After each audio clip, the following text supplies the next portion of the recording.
Okay, now I would like to request a very famous name that most of us you have seen, even in Netflix nowadays, called Kapil Sharma. So I would like to request Sir Kapil Sharma to present his research here. Thank you, sir.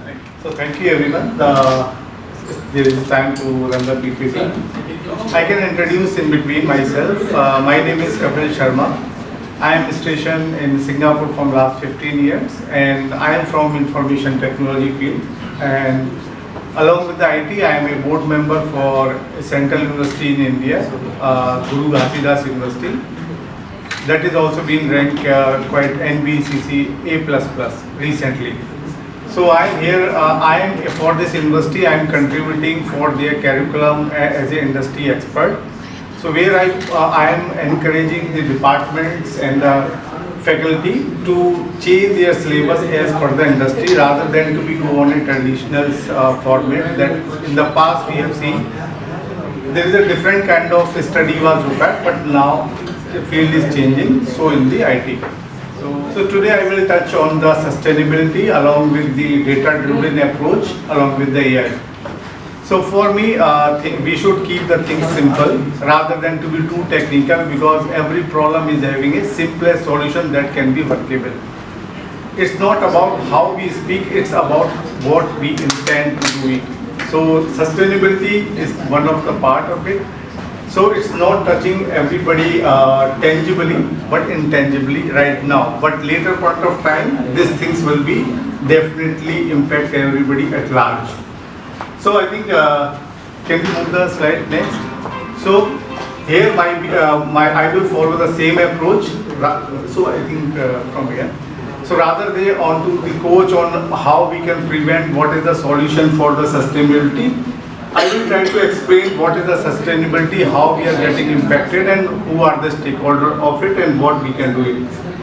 So let's go one by one. So what is the, I will start with what is the 3 pillars for the sustainability. So it's a virtual thing. If you cannot touch the sustainability, but it's impacting. So how it is impacting, we can see there is 3 prospects, or there are 3 pillars of sustainability. That is the society, then the environment, and the growth, or you can say is the economy. So these 3 things will go hands in hands. We cannot think only about the sustainability when we cannot ignore the society, or we cannot ignore the economy. So these 3 things will go together. So we cannot say let's bring down the economy just per se for the sustainability, and at the same time we cannot say put the environment on the top priority when the 2 things can be. So sustainability word is quite big word. It's not only related about the global warming or the earth or the other kind of things. This is about the entire concept of, this includes the, as a human being, if you will say society. So it's the well-being of society, because if we can think better than which we are having right now with the sustainability. Like if you see the climate, there is a clean power. So I will take one minute to explain what is the clean power, how the energy is prepared. Then biodiversity, healthy oceans, because there is so much fishing, so this is a danger for the environment. Then similarly the clean air, then weather and the disaster resilience. So I will not take much time here, because so UN is officially having these sustainability programs. So they have 12 programs on the climate actions, 14 programs on for the water, then 15 is on the land related sustainability program, 16 on the peace and justice, and 17 with the partnership for the goals. So here is some data on the problems, what we used to say sustainability. So this is how the carbon footprint is produced by globally.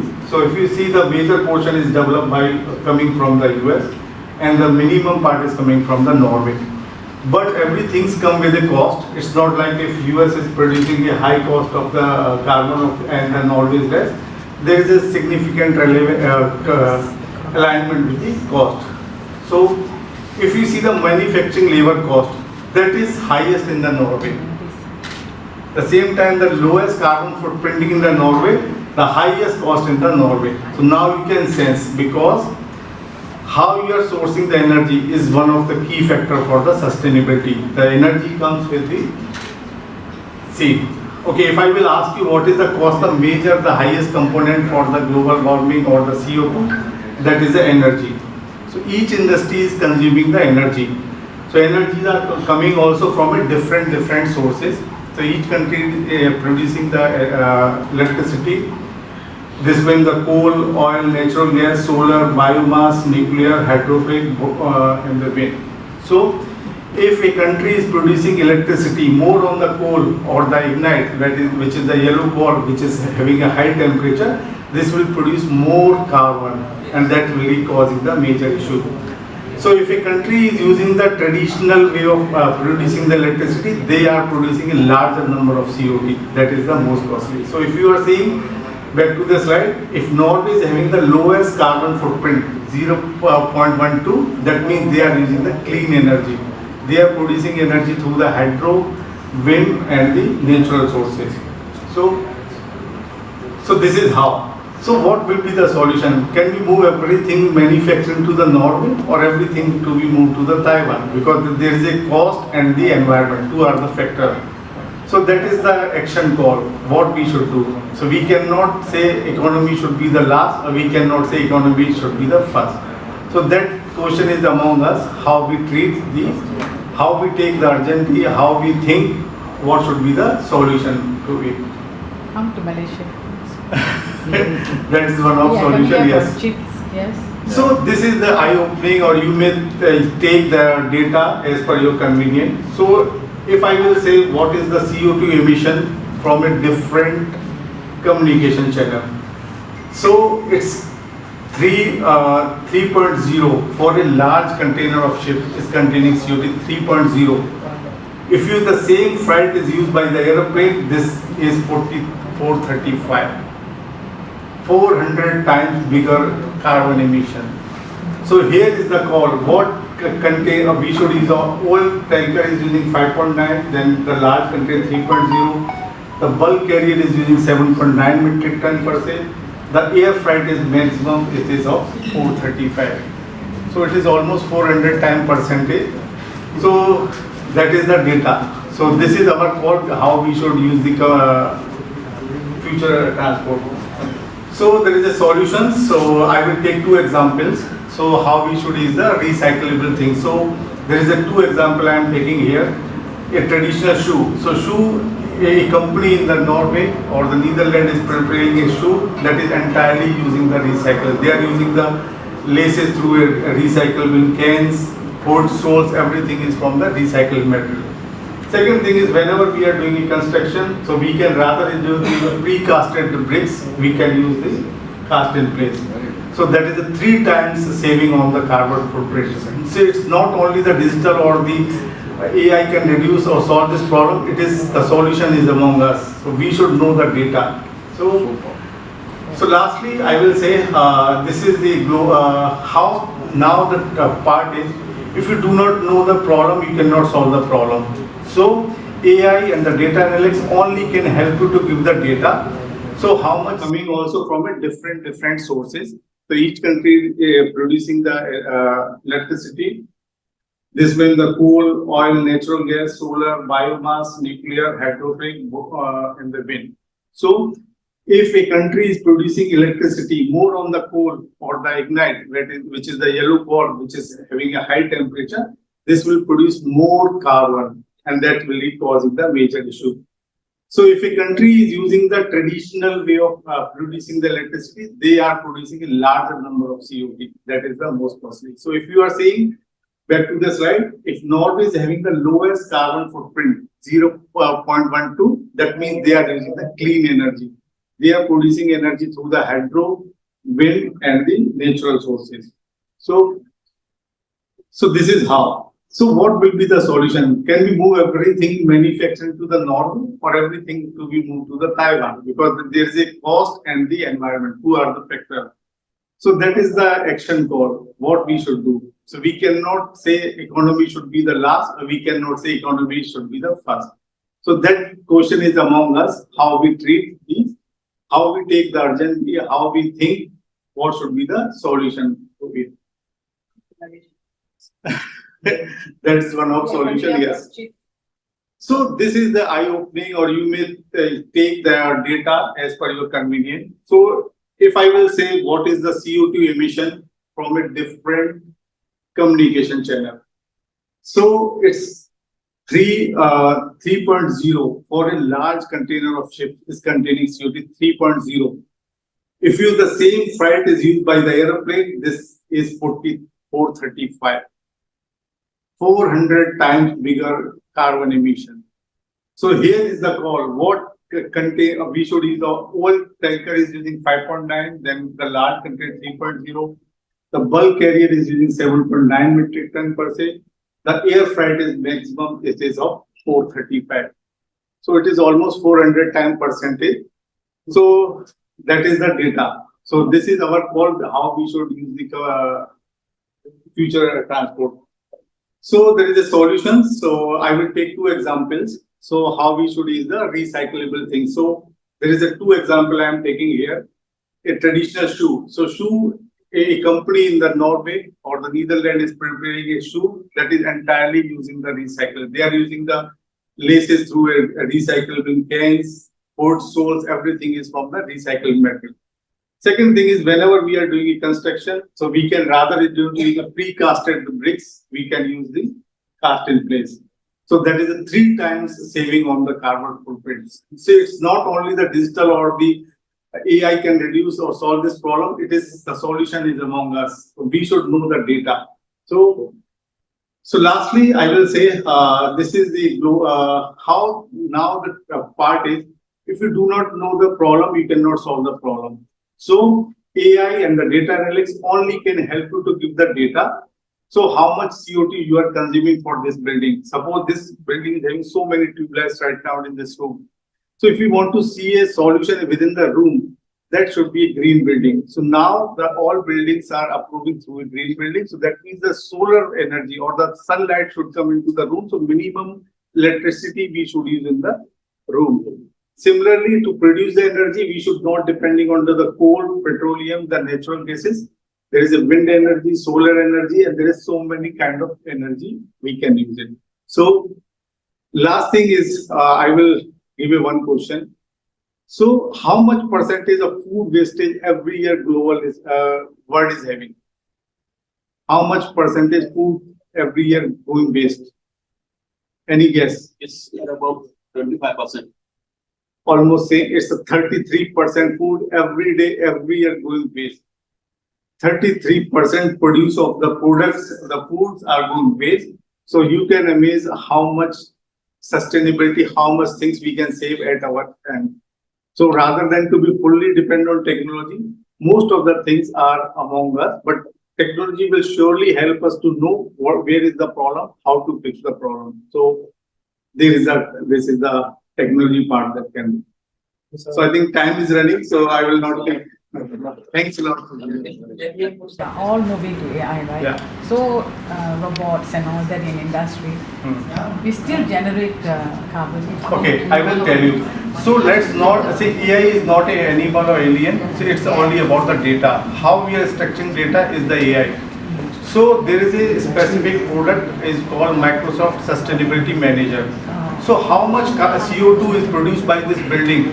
There is a tool who can calculate. So there is a 4 step of it. How we can reduce the how we can move to the sustainability goal. First stage is you should know how much CO2 or how much carbon emission you are doing by this building.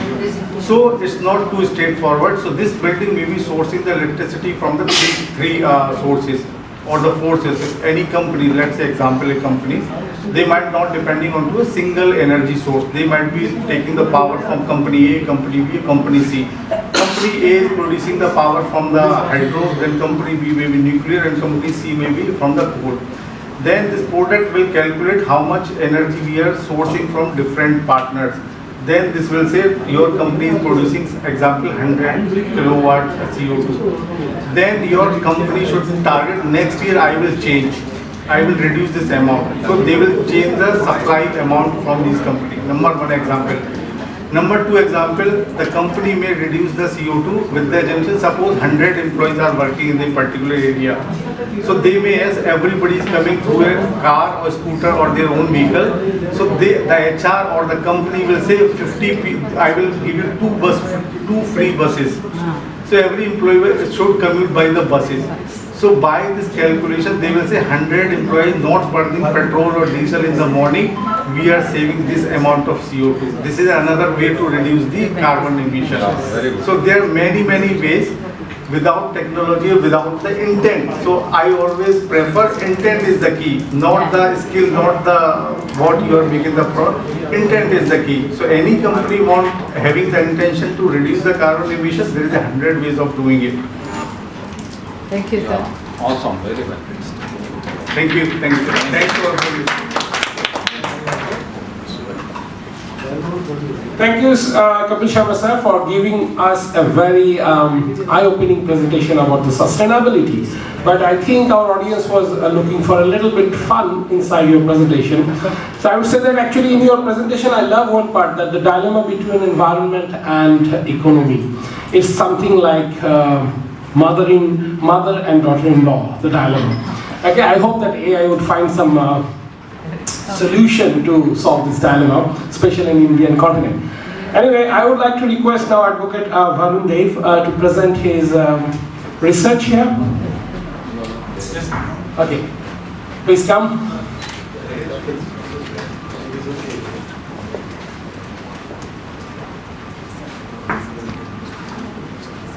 The evolution of academic freedom. I'm concerned about what's happening in colleges.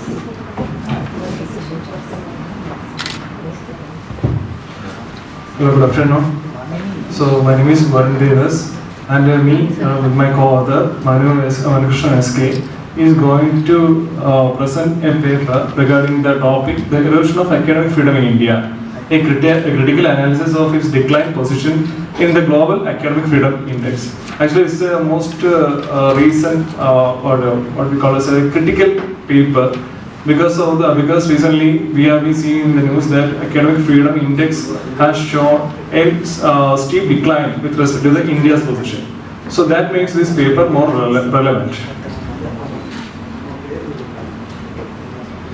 So first of all, we have to understand what is an academic freedom. So basically, when we speak about academic freedom, basically we will consider it as a freedom of, we try to collaborate it with the right to freedom of speech and expression. But the academic freedom is not just only limited to the freedom of speech and expression, but it is more widened to other areas which give us autonomy and also freedom to make ourselves more credible, and also we can deliver output-based actions in the academic field. So academic freedom is a fundamental pillar of intellectual growth, critical thought, and democratic governance. It ensures that scholars, students, and academic institutions can pursue research, disseminate ideas, and engage in debate without the fear of censorship or retribution.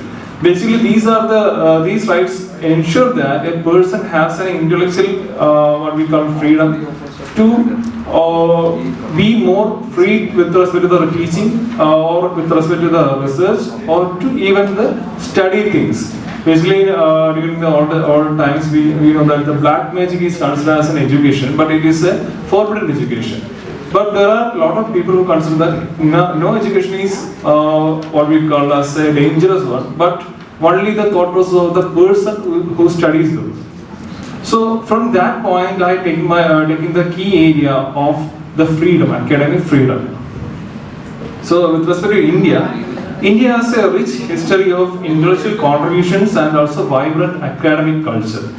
And it has a long been recognized as a global leader in education and also scholarly research. However, in recent years, India has seen a sharp decline in academic freedom, as evidenced by its key fall in the Global Academic Freedom Index. So basically, we have to understand what is the Global Academic Freedom Index. The Academic Freedom Index is a measure developed by the Varieties of Democracy, VDEM Institute, and the Scholars at Risk Network that ranks countries based on the several indicators including institutional autonomy, freedom of expression and academia, and the ability to engage in free inquiry without state interference. India's declining position in the academic freedom index reflects increasing political control over universities and a legal and extra-legal pressures on scholars and an overall shrinking space for the intellectual liberty, which makes India decline in the academic freedom index. So there are several factors that have contributed to the India's erosion of academic freedom. The growing political interference in university governance, the misuse of sedition and anti-terrorism laws against the scholars and students, and the societal pressure from populist and national groups have created a holistic environment for free inquiry. The National Education Policy, NEP 2020, while introducing some progressive reforms, has also centralized control over academic institutions, further limiting their independence. Additionally, recent events such as the arrest of intellectuals in the Bhima Koregan case and the suppression of research during the COVID-19 pandemic exemplify the increasing constraints on academic freedom. So we can find that in 2013, the academic freedom point for the India is 0.6, which makes it as a C class country. But now it has become 0.3, which makes it as a lowest country with respect to the 30 in the table of the 13% lowest countries in the academic freedom index. And basically, right now the India status is that the academic freedom index is completely restricted. Even though maybe many of you may think that it is being magnified, but basically the data shows what it is.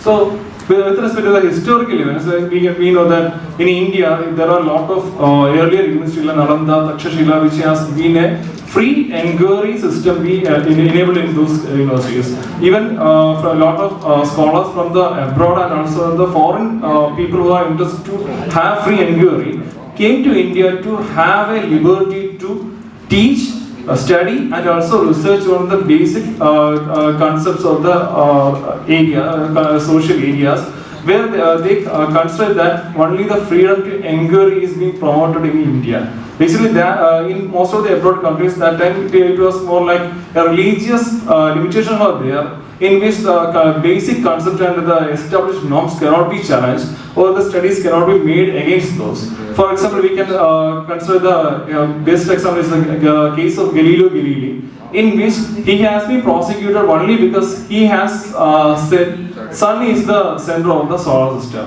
while the religious leaders considered Earth to be the center. And even in that trial, Galileo Galilei has to accept that he has made a flaw in his research, and also he has accepted that Earth has to be in the center. Even in a small voice, he then said that it is my limitation because of the environment that I am living here.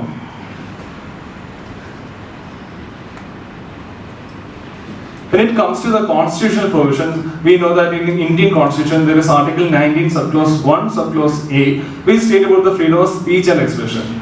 Basically, when it comes to the development of academic freedom, or considering academic freedom as a separate legal protection or a minimum legal protection needed by the academic community for free education or free inquiry, all times it is collaborated and it is considered as a extension of Article 19, Subclause 1, Subclause A, or the freedom to speech and expression. But basically, as I started, the freedom of speech and expression is becoming only one part of the academic freedom. There are a lot of areas which need to be addressed promptly, because in those grey areas, these political repercussions is happening, and the political dictatorship is happening over the academic, plunging into the limited space for the freedom of speech.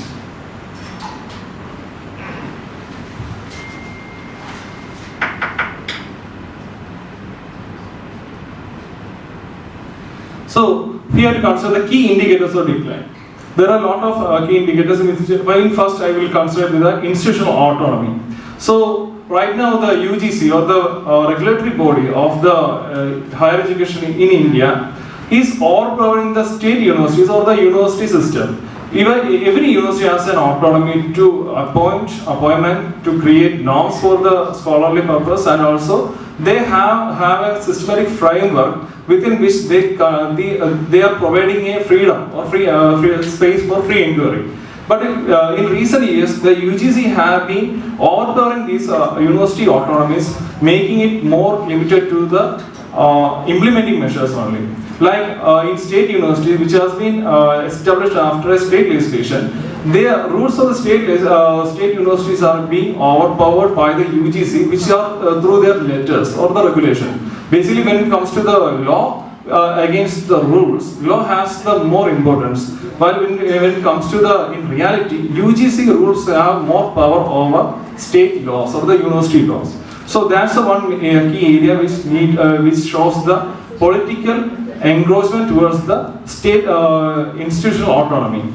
Then when it comes to the freedom of expression in academia, the recent issues of Bhima Korean case where the intellectual activists have been slapped with the UAPA provision only because they have protested against an established norm. And it is considered as their protests are considered to be against the state.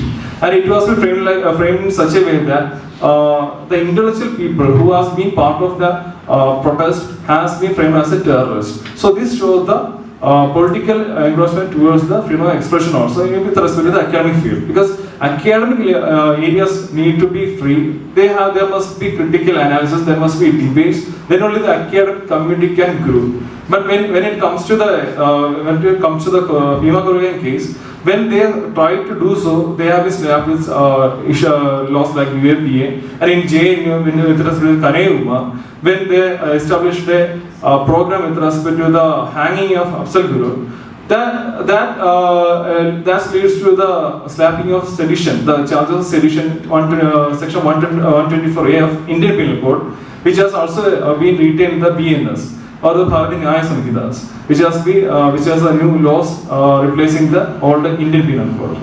So these colonist laws which has been brought up only to suppress the Indian freedom struggle movements, that have been retained by the government only to put them regulated, or the academic community could be regulated, or the public could be regulated, so that they will not arise against the government. So these type of draconian laws are being slapped upon the academic community. That also been a cause for the decline of intellectual freedom in India.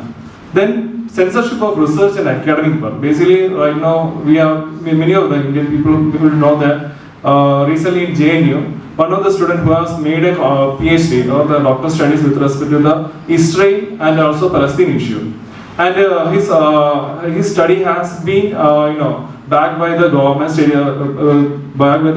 through the university officials. That research is being explicitly against the government policies, and also it is being considered as a violation of the friendly relation with the country. So these type of issues are being pulling up the need for an academic freedom regulations, which is being more evident or inevitable in the scenario of India right now.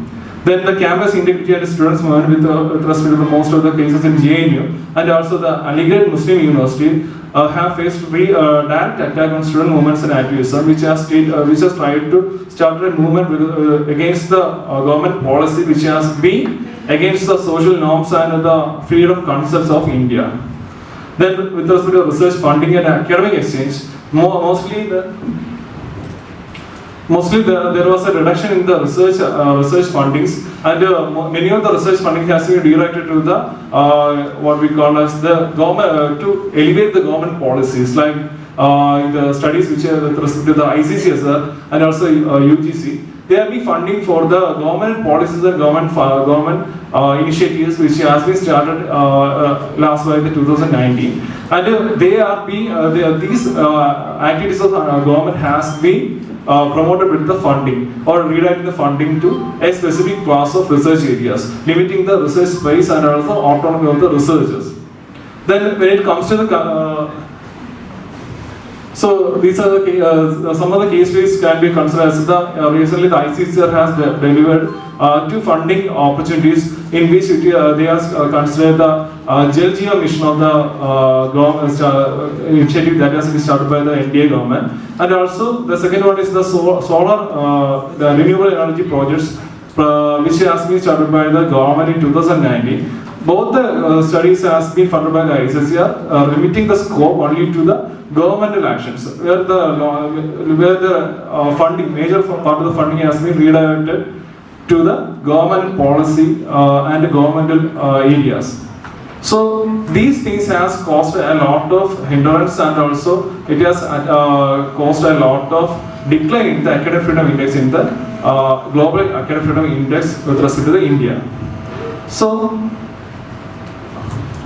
when we compare this with the countries like the Germany or the Scandinavian countries or the USA, they have the minimum legal protection, because in their constitution and also in the basic separate legal provisions, the academic freedom has been explicitly considered. In USA, the organization American Association of University Professors, AAUP, or the activities of the scholars at risk, the NGOs, has been widely accepted to protect the academic freedom in these countries. In Germany, in the Article 3, there has a explicit provision which states that the academic inquiry and scientific inquiry and academic freedom of the institution must be protected and considered as an extension of basic rights in the German constitution. So these areas possibly pointing that a lack of specific laws with respect to the academic freedom is causing a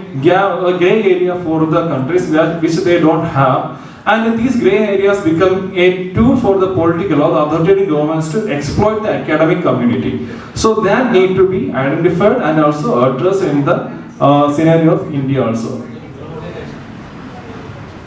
So basically the role of scholars at risk is being widely accepted as one of the pioneering protecting academic freedom, because they have been collecting a lot of data, because in a global level around 6,000 universities are being partner of scholars at risk organization, and through all these institutions they are making a very built up database with respect to protection of academic freedom, and also they are providing lot of opportunities for the threatened process, the academic community, to relocate to the countries where they can have the freedom to research, teaching, and also the freedom of inquiry. So these types of NGOs are very well protecting the academic freedom. Why? The academic community itself is not taking any initiative to protect themselves from the authoritarian governments and the draconian laws they are imposing upon the academic community.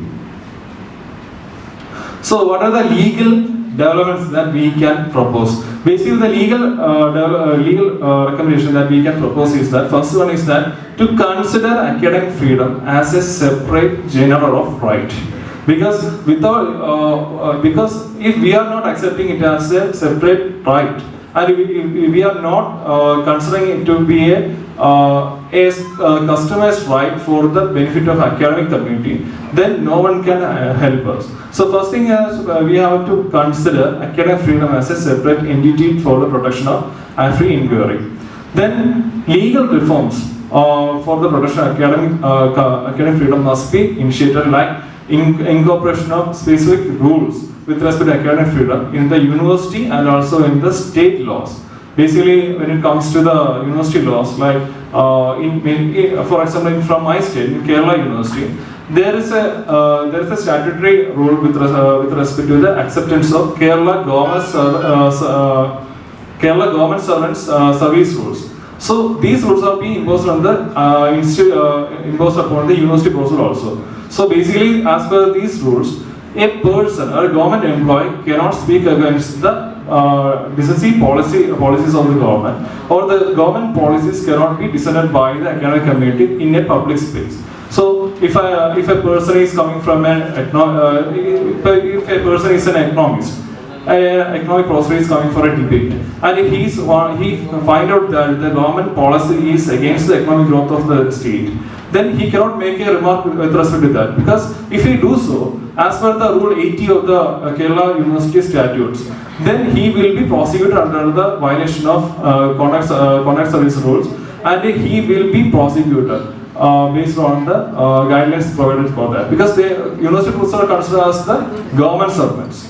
So these types of legal reforms has to be adopted. Second thing is that depoliticization of university appointments. Basically, we can find that in many of the university appointments there is a way further, a very strong influence of governmental peoples in the appointment nature. So it must be left to the university governments or the system which includes the key stakeholders of the governments. So that way the depoliticization of university appointments can be minimized. Then promoting transparency and accountability in research funding. Basically, as per the NEP, there is going to be a new foundation, a National Research Foundation, which rules and regulations are not being declared. But it has a body which comments on the possible areas where the research could be promoted. So since the government policy is being highlighted using this research fund, it will limit the research areas of the academic community that need to be readdressed and also reformed based on that. Then encourage student activism and free expression. Basically, most of the institutions where the student politics are being limited and rechecked. Basically, we must not develop a culture of bias politics, but there must be a political inquiry and also a spirit of free inquiry with respect to students. Students must be able to ask questions. They must they must be provided a safe environment where they can debate, they can critically analyze, and they can propose reforms. Because that is a key principle by which a community, a social reforms can be generated from the university, for which the university stands for. And the most important area, with that I am closing my remarks, that is the main issues of the influence of the social medias and other IT related areas, where the student groups and the intellectuals have been hunted by the biased people or the politically agitated people, where they are not being provided with the enough protection and also the basic protection for these people that need to be reanalyzed, so that there must be a fostering of well academic environment, so that the academic community can have a free inquiry mindset. Addressing social pressures and addressing these social pressures, we can promote academic freedom to a maximum level. Then only the India's scope for a better ranking in academic freedom can be achieved. So with that, I am concluding my speech, and if you have any further questions, I can answer that. It's a fantastic presentation. It's very nice. But again, sorry, sir. Yes, yes. Please. I didn't realize. But again, you see, it's very sad. We have the law which you can enforce and all that. But if the people don't change, the attitude don't change. Yeah, true, ma'am. I see, very sad recently what happened in Kolkata. The medical student was killed brutally. I'm Malaysian, I feel it. Yes, you are right, absolutely right. Attitude is a very important issue. There is a saying, if you are having attitude in a matter, as well as aptitude in a matter, you will reach the altitude. Altitude, Yeah. So that is a very important issue. Yeah, if these Indians can change, I'm telling you, China is not. The thing is that one of the other cases is Many cases are there. Yeah. So one of the cases the media has been giving more hype and politicizing the situation. Exactly. So this is political actually. So it is happening in all the countries, Yes, of in course. India as well. But at the same time, if you are taking the statistics and all, there are lot of cases are happening. Yeah. But the thing is that some cases will be highlighted and giving importance to that, and that will be telecasted to the worldwide, and it is all the blame came to a country. I'm not mentioning India as such. This is what is actually happening. But the same day it is happened, the same day there were 10-15 cases were there, brutal cases. But that never come into the media. Yeah. Exactly. Because it was using what It's politics. happening everywhere, but you see, as an Indian, Absolutely, sir, absolutely. I know as an Indian, although I'm a Malaysian, I still feel it. because you see other countries, we can't help it. But I know my origin is from there. So when I see this is happening there, I just feel like it's happening to my hometown. For example, here I will not name one of the police officers here.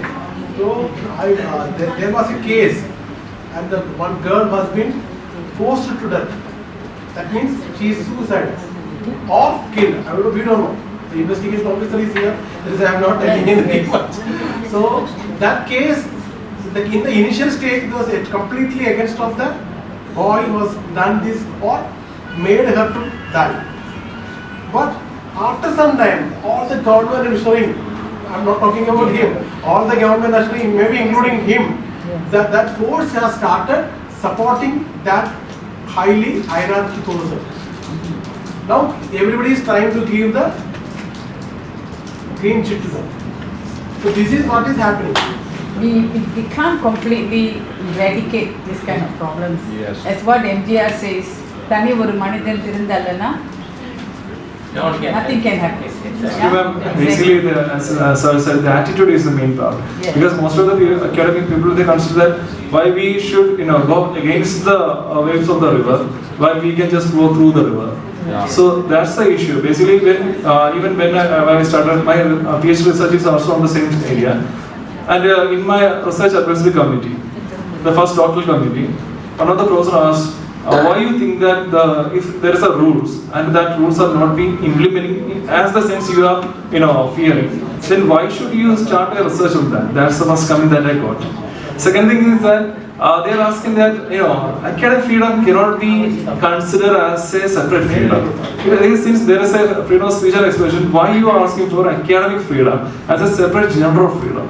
Yeah. So that's the attitude that I also try to change, because freedom of speech and expression is only one part of academics. If I in my classroom I am teaching about a political issue, so there must be an area, academic area, where I will be talking about the facts and figures. While there is a lot of area, there is extra middle of speech, where I will be sharing my thoughts. I will be taking their thought process, and we will be discussing things. If I am doing so, suddenly I become an anti-national or the anti-political person. So that type of issues need to be identified and addressed. No, very well sort of the topic. I mean, really very nice. Really, thanks, thanks, sir. I also feel like Very well. As he has rightly remarked, it's a nice presentation. It is a systematic one. You have included the comparative provision. The examples quoted are most appropriate. Still, let me ask one more question. See, do you have any specific suggestions as curative measures for the existing system? In the sense, how can you improve the academic freedom in a practical? So basically, first thing is that the academic, if academic freedom need to be fostered, there must be institutional autonomy, which is me lagging in our scenario. Because many of the appointment cases or the university administration, basically there is what we call a hidden encroachment of political pressure. That need to be addressed, and it can be only